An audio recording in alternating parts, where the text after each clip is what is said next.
नमस्कार दोस्तों, स्वागत है आपका हमारे यूट्यूब चैनल फ्री एजुकेशन में। दोस्तों, आज के इस वीडियो में हम जीके जीएस के मोस्ट इम्पोर्टेंट 25 क्वेश्चन को सॉल्व करने वाले हैं। देखिए दोस्तों, ये जो 25 क्वेश्चन है ना, ये काफ़ी अच्छे लेवल के क्वेश्चन है, इम्पोर्टेंट क्वेश्चन है।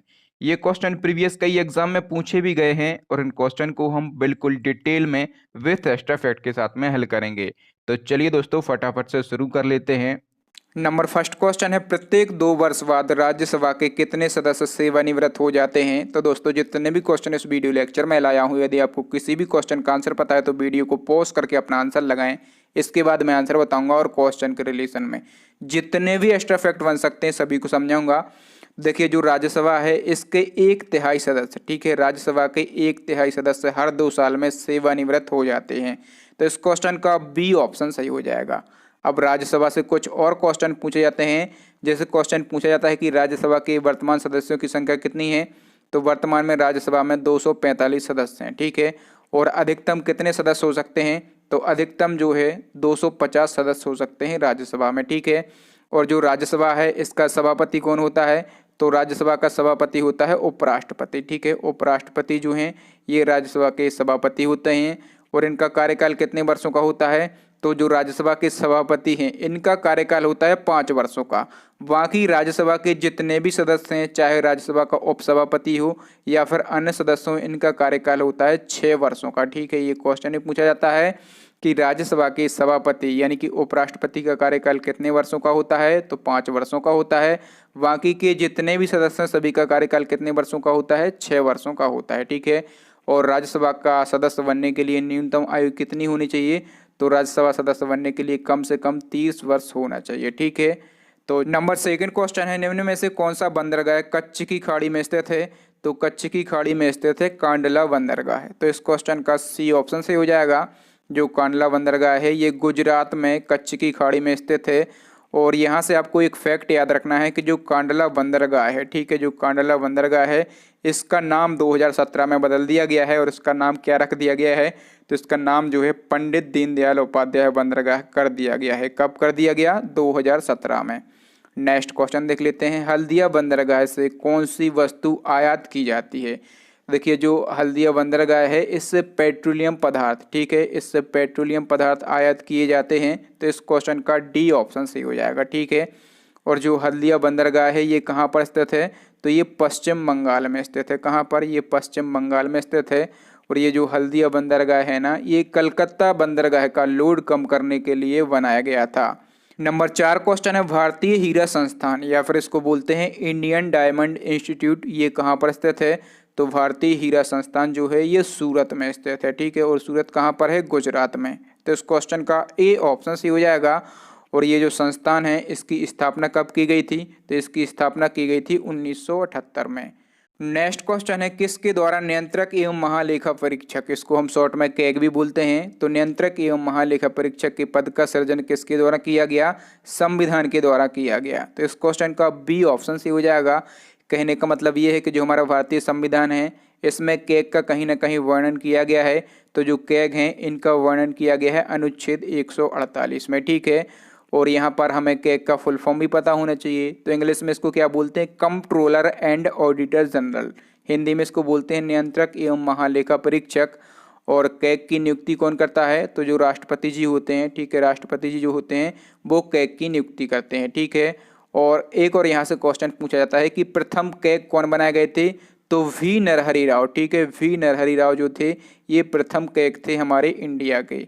नेक्स्ट क्वेश्चन देख लेते हैं, नंबर 6 क्वेश्चन है, नियंत्रक एवं महालेखा परीक्षक यानी कि कैग को पदच्युत किया जा सकता है। तो जो कैग होते हैं इनको कैसे पद से हटाया जा सकता है। तो इनको जो है महाभियोग द्वारा, ठीक है, इनको महाभियोग द्वारा पद से हटाया जा सकता है। तो इस क्वेश्चन का सी ऑप्शन सही हो जाएगा, ठीक है। जो भारत के नियंत्रक एवं महालेखा परीक्षक होते हैं उनको जो है पद से केवल उन्हीं आधारों पर हटाया जा सकता है जिस प्रकार से जो सुप्रीम कोर्ट के न्यायाधीश होते हैं उनको हटाया जाता है, ठीक है। अर्थात जो सुप्रीम कोर्ट के न्यायाधीश होते हैं उनको कैसे हटाते हैं, महाभियोग के द्वारा। तो जो कैग हैं इनको भी कैसे हटाया जाएगा, महाभियोग के द्वारा। नेक्स्ट क्वेश्चन देख लेते हैं, नंबर 7 क्वेश्चन है, उच्चतम न्यायालय के प्रथम न्यायाधीश जिनके खिलाफ महाभियोग का प्रस्ताव लाया गया। तो सुप्रीम कोर्ट के पहले ऐसे कौन से न्यायाधीश हैं जिनके खिलाफ महाभियोग का प्रस्ताव लाया गया था। तो उनका नाम है जस्टिस वी रामास्वामी। तो इस क्वेश्चन का बी ऑप्शन सही हो जाएगा। ठीक है, देखिए अभी तक सुप्रीम कोर्ट का कोई भी न्यायाधीश महाभियोग के द्वारा नहीं हटाया गया है। महाभियोग जो हैं वो कई न्यायाधीशों के विरुद्ध लाए गए हैं, लेकिन किसी भी न्यायाधीश को पद से हटाया नहीं गया है महाभियोग के द्वारा। ठीक है, जो जस्टिस वी रामास्वामी हैं ये ऐसे पहले न्यायाधीश हैं जिनके खिलाफ 1991 में, कब 1991 में महाभियोग का प्रस्ताव लाया गया था। ठीक है, और हम बात करें यदि कि जो सुप्रीम कोर्ट के न्यायाधीश होते हैं इनको हटाने की प्रक्रिया यानी कि महाभियोग का जो प्रावधान है ये भारतीय संविधान के किस आर्टिकल में किया गया है, तो इसका प्रावधान किया गया है अनुच्छेद 124 का 4। ठीक है, एक आर्टिकल है, इसमें जो है जो सुप्रीम कोर्ट के न्यायाधीश हैं इनको हटाने की प्रक्रिया यानी कि महाभियोग का उल्लेख किया गया है। नेक्स्ट क्वेश्चन है कौन सा हार्मोन लड़ो या उड़ो हार्मोन कहलाता है। तो देखिए जो एड्रेनालाइन हार्मोन है ना ये लड़ो या फिर उड़ो हार्मोन कहलाता है। तो इस क्वेश्चन का बी ऑप्शन सही हो जाएगा।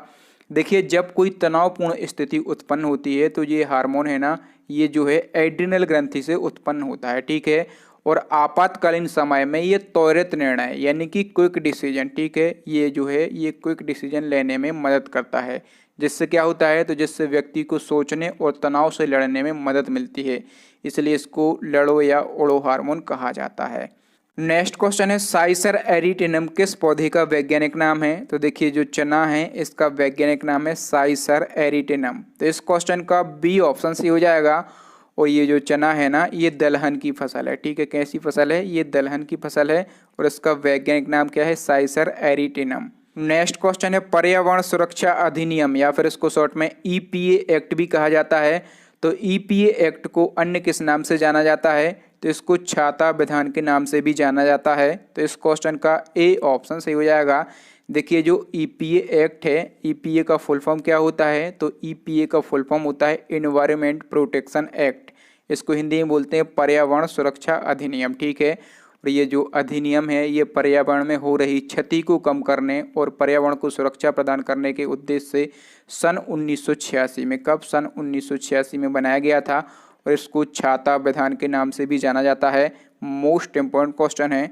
तो चलिए नेक्स्ट क्वेश्चन देख लेते हैं। नंबर 11 क्वेश्चन है इंग्लैंड की समाचार एजेंसी का क्या नाम है। तो जो इंग्लैंड की समाचार एजेंसी है ना इसका नाम है रॉयटर्स। तो इस क्वेश्चन का डी ऑप्शन सही हो जाएगा। और जो रॉयटर्स समाचार एजेंसी है इसका हेड क्वार्टर कहाँ पर स्थित है, तो इसका हेड क्वार्टर लंदन में स्थित है। ठीक है, और इसकी स्थापना कब की गई थी, तो इसकी स्थापना की गई थी 1851 में। ठीक है, और यहाँ पर जो अंतारा है ये भी क्या है, एक समाचार एजेंसी है। किस देश की है, तो ये इंडोनेशिया की। ठीक है, ये इंडोनेशिया की समाचार एजेंसी है। और यहाँ पर लिखा है डीपीए, तो ये डीपीए जो है ये जर्मनी की समाचार एजेंसी है। और यहाँ पर लिखा हुआ है इतारतास। ठीक है, तो जो इतारतास है ये रूस की समाचार एजेंसी है। तो चारों समाचार एजेंसियों के नाम और ये किस देश की हैं ये हमें याद रखना है। नेक्स्ट क्वेश्चन है निम्न में से कौन सी समाचार एजेंसी भारत की है। तो इन चार में से जो पीटीआई है ना ये समाचार एजेंसी भारत की है। तो इस क्वेश्चन का ए ऑप्शन सही हो जाएगा। अब यहाँ पर ये टर्म लिखा है पीटीआई, तो इसका फुल फॉर्म क्या होता है, प्रेस ट्रस्ट ऑफ इंडिया। ठीक है, इसकी स्थापना कब की गई थी, तो इसकी स्थापना की गई थी 1947 में। और इसका हेड क्वार्टर कहाँ पर स्थित है, तो इसका हेड क्वार्टर जो है ये न्यू दिल्ली में स्थित है। ठीक है, नंबर बी पे लिखा है एनसीएनए। ठीक है, ये कहाँ की समाचार एजेंसी है, तो ये चाइना की समाचार एजेंसी है। ठीक है, और जो एनसीएनए है इसका फुल फॉर्म क्या होता है, इसका फुल फॉर्म होता है न्यू चाइना न्यूज़ सर्विस। और यहाँ पर लिखा है यूपीआई, तो ये कहाँ की समाचार एजेंसी है, ये अमेरिका की समाचार एजेंसी है। ठीक है, और यूपीआई का फुल फॉर्म क्या होता है, यूनाइटेड प्रेस इंटरनेशनल इसका फुल फॉर्म होता है। और जो निप्पन है ये जो है ये जापान की समाचार एजेंसी है। ठीक है, तो चार देशों की समाचार एजेंसियों को हम पहले पढ़ चुके हैं और इस क्वेश्चन में भी हमने चार समाचार एजेंसियों को याद किया है। नेक्स्ट क्वेश्चन है केंद्रीय शुष्क अनुसंधान संस्थान, इसको शॉर्ट में हम काजरी भी बोलते हैं। तो जो काजरी है इसका हेड क्वार्टर कहाँ पर स्थित है, तो इसका हेड क्वार्टर जो है ये जोधपुर में स्थित है। ठीक है, और ये जोधपुर कहाँ पर पड़ता है, तो जोधपुर पड़ता है राजस्थान में। ठीक है, और जो काजरी है इसकी स्थापना कब की गई थी, तो इसकी स्थापना की गई थी 1959 में। और जो काजरी है इसका फुल फॉर्म क्या होता है, तो इसका फुल फॉर्म होता है central red zone research institute. ठीक है, इसको हिंदी में क्या बोलते हैं, केंद्रीय शुष्क क्षेत्र अनुसंधान संस्थान इसको हिंदी में बोलते हैं।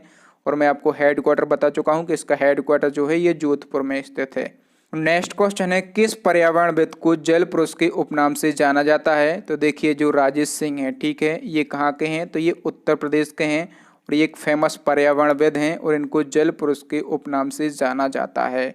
नेक्स्ट क्वेश्चन है, स्वामी विवेकानंद ने शिकागो में आयोजित विश्व धर्म सम्मेलन में अपना भाषण कब दिया? तो ये जो शिकागो में विश्व धर्म सम्मेलन आयोजित किया गया था ये 1893 में किया गया था और इसी में जो है स्वामी विवेकानंद ने अपना भाषण दिया था। ठीक है, ये भाषण इनका काफ़ी फेमस है। ये जो भाषण है इन्होंने हिंदी भाषा में दिया था और इन्होंने इस भाषण में सबसे पहले कहा था कि अमेरिका के भाइयों और बहनों, ठीक है, काफ़ी चर्चित ये भाषण है। याद रखना है कब दिया था इन्होंने, 1893 में दिया था। नेक्स्ट क्वेश्चन है, लक्ष्य निम्न में से क्या है? तो देखिए जो लक्ष्य है ना ये चालक रहित विमान है। ठीक है, क्या है ये? चालक रहित विमान है। तो इस क्वेश्चन का ए ऑप्शन सही हो जाएगा। ठीक है, और इसका निर्माण किसने किया था? तो इसका निर्माण जो है DRDO ने किया था। अब यहाँ पर बात हुई है DRDO की, तो इसका फुल फॉर्म क्या होता है? Defence research and development organisation. इसको हिंदी में क्या बोलते हैं? रक्षा अनुसंधान एवं विकास संस्थान इसको हिंदी में बोलते हैं। और जो DRDO है इसकी स्थापना कब की गई थी? 1958 में। उसका हेड क्वार्टर कहाँ पर है? तो न्यू दिल्ली में इसका हेड क्वार्टर स्थित है। नेक्स्ट क्वेश्चन देख लेते हैं। नंबर 17 क्वेश्चन है, केम्पेगौड़ा इंटरनेशनल एयरपोर्ट कहाँ पर स्थित है? तो जो केम्पेगौड़ा इंटरनेशनल एयरपोर्ट है ना ये बेंगलुरु में स्थित है। तो इस क्वेश्चन का ए ऑप्शन सही हो जाएगा। ठीक है, यहाँ पर लिखा हुआ है वाराणसी, तो वाराणसी में लाल बहादुर शास्त्री इंटरनेशनल एयरपोर्ट स्थित है। और यहाँ पर लिखा हुआ है अमृतसर, तो अमृतसर जो है यहाँ पर गुरु रामदास इंटरनेशनल एयरपोर्ट स्थित है।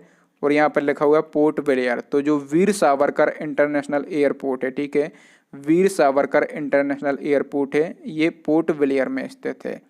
नेक्स्ट क्वेश्चन देख लेते हैं। नंबर 18 क्वेश्चन है, 1857 की क्रांति में बरेली विद्रोह के नेता कौन थे? तो जो 1857 की क्रांति हुई थी ना इसमें बरेली से नेतृत्व किया था खान बहादुर खान ने। तो इस क्वेश्चन का सी ऑप्शन सही हो जाएगा। लेकिन जो बरेली का विद्रोह हुआ था, ठीक है, यहाँ पर नेतृत्व तो किया था खान बहादुर खान ने, लेकिन जो अंग्रेजों का एक सेनापति था इसका क्या नाम था? कैंपबेल। ठीक है, अंग्रेज सेनापति का नाम था कैंपबेल और उसने जो बरेली विद्रोह है इसको दबा दिया था। ठीक है, और जो खान बहादुर खान है इनको फांसी की सजा दे दी थी। नेक्स्ट क्वेश्चन देख लेते हैं। नंबर 19 क्वेश्चन है, संविधान की किस अनुसूची में केंद्र एवं राज्यों के बीच शक्तियों के बंटवारे का उल्लेख किया गया है? तो केंद्र और राज्यों के बीच में शक्तियों का बंटवारा किया गया है 7वीं अनुसूची में। तो इस क्वेश्चन का ए ऑप्शन सही हो जाएगा। जो 7वीं अनुसूची है इसके अंतर्गत 3 सूचियां बनाई गई हैं। ठीक है, कितनी सूचियां बनाई गई हैं? 3 सूचियां बनाई गई हैं। एक तो बनाई गई है संघ सूची, दूसरी बनाई गई है राज्य सूची और तीसरी बनाई गई है समवर्ती सूची। ठीक है, जो संघ सूची होती है इस पर कानून कौन बनाता है? केवल केंद्र सरकार बनाती है। ठीक है, और जो दूसरी राज्य सूची होती है इस पर कानून जो है केवल राज्य सरकार बनाती है। और जो तीसरी होती है समवर्ती सूची, इसमें जो है कानून केंद्र और राज्य दोनों सरकारें बना सकती हैं। नेक्स्ट क्वेश्चन देख लेते हैं। नंबर 20 क्वेश्चन है, सौर मंडल में कुल कितने ग्रह हैं? काफ़ी सरल क्वेश्चन है। तो जो हमारा सौर मंडल है वर्तमान में इसमें 8 ग्रह हैं। तो इस क्वेश्चन का ए ऑप्शन सही हो जाएगा। देखिए मैं आपको बता दूं कि अगस्त 2006 में, ठीक है, अगस्त 2006 में एक ग्रह है प्लूटो। ठीक है, तो प्लूटो को जो है ग्रह की श्रेणी से निकाल कर वोने ग्रह की श्रेणी में रख दिया था। और अब ग्रहों की संख्या कितनी बची है? तो 8 बची है। नेक्स्ट क्वेश्चन है, स्वर्णिम चतुर्भुज योजना की शुरुआत किसके द्वारा की गई थी? तो स्वर्णिम चतुर्भुज योजना है इसकी शुरुआत की गई थी अटल बिहारी वाजपेयी के द्वारा। तो इस क्वेश्चन का डी ऑप्शन सही हो जाएगा।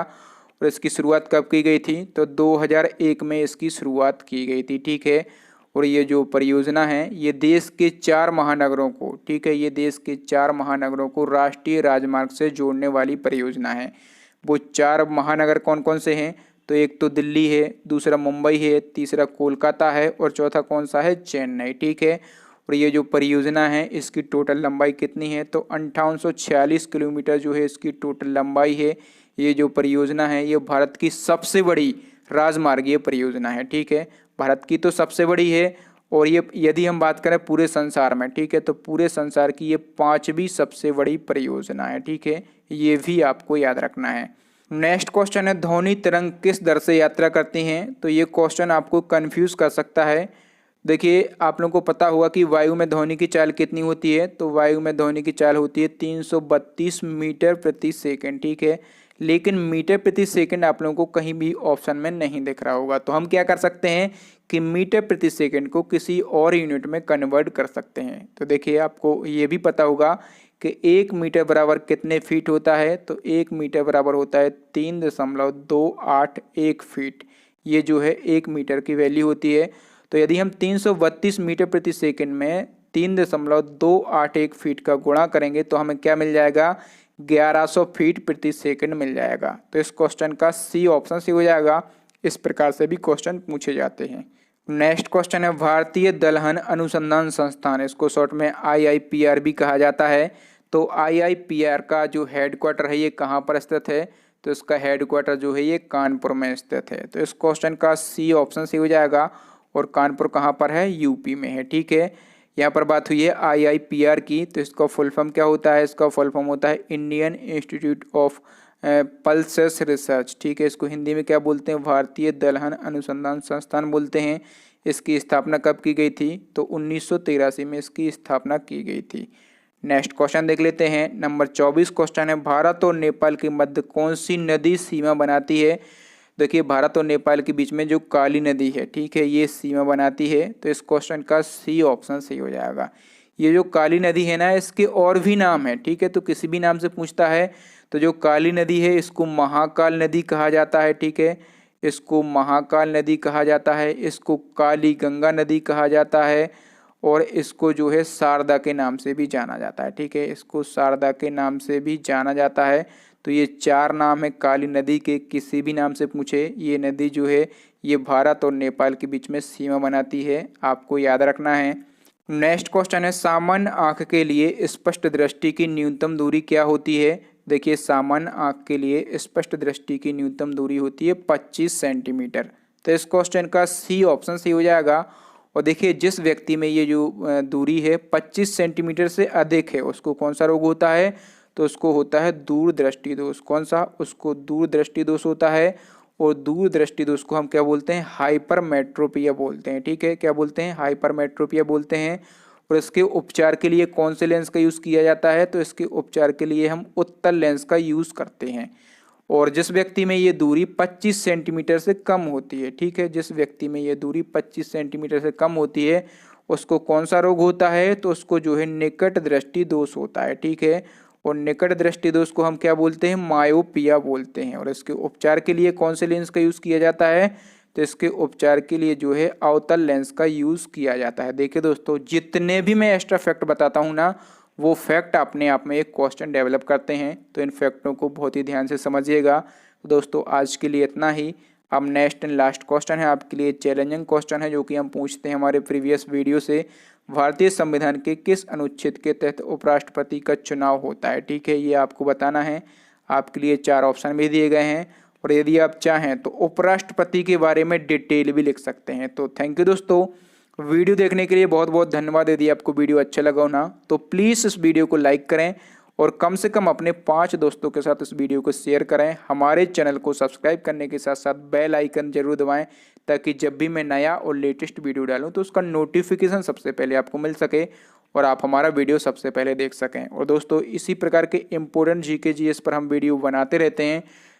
तो यदि आप हमारे पुराने वीडियो देखना चाहें तो प्लेलिस्ट को विजिट करके देख सकते हैं। प्लेलिस्ट की लिंक जो है आपको यहाँ पर आई बटन में मिल जाएगी या फिर नीचे डिस्क्रिप्शन में मिल जाएगी, ठीक है। तो आप कहीं से भी हमारे वीडियो देख सकते हैं या फिर अभी आपको स्क्रीन पर 3 इंपॉर्टेंट वीडियो दिख रहे होंगे, इनको देख लें। थैंक यू दोस्तों, मिलते हैं अगले वीडियो में, तब तक के लिए जय हिंद जय भारत।